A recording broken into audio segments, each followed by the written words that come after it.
Hey there, I'm Cheryl B. Englehart, and I am a composer and singer-songwriter if you don't know me. I'm also a huge dork around digital marketing stuff, including email.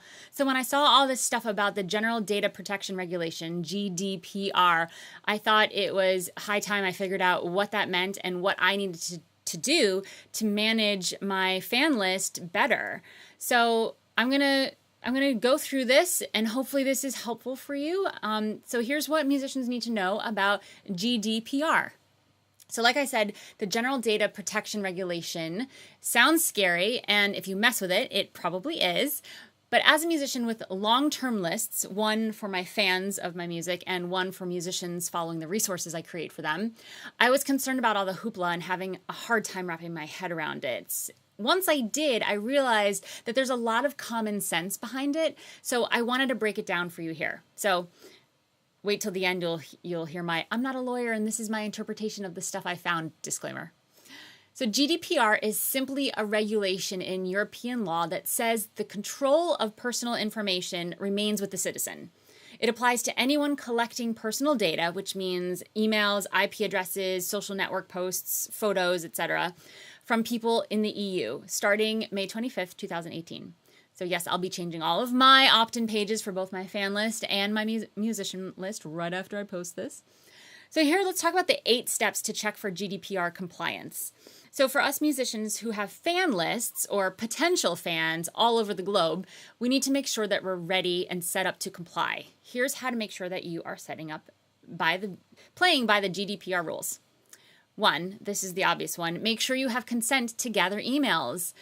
What that means is that they filled out a form, whether online or at a show, i.e. they didn't just hand you a business card. You cannot add people without letting them know they're being added.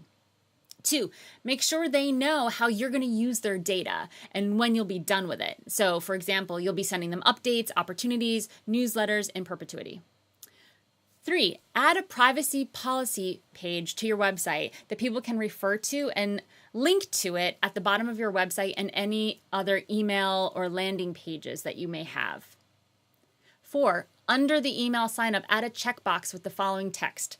I give consent to use this information to send additional emails and communications as described in the privacy policy, and then link to your privacy policy page. 5, you may want to email the current EU contacts for whom you don't have consent and confirm their consent. So this may be another opt-in email. Hey, just making sure you're still down. 6, allow users to request their data be erased if they opt out. So you'll have to carry out this request unless your email service provider can do this for you. But basically, if they say, I don't want to be on our list anymore, please remove my data, you have the capability of doing that. 7, this is another obvious one, don't share your list with anyone. So not the username and password, nothing to access that list. And this should be in your privacy policy. Number 8, lastly, only collect data that you need. So for example, if you're not touring, you don't need their zip code or their address to keep track of where they are. If you are touring, that's a great way to segment your email list. So you may want that data, but you need to let them know that that's what it's for, to target specific areas, and that's how you're going to be using it. So just to be clear here, most of this stuff you're probably already doing, so there's not much to freak out about. And again, this is only for the contacts that are in Europe. Who knows if this is going to expand globally? They're good practices to put in place anyway. So keep doing what you're doing. Maybe make some small adjustments here to make sure that you're doing it right.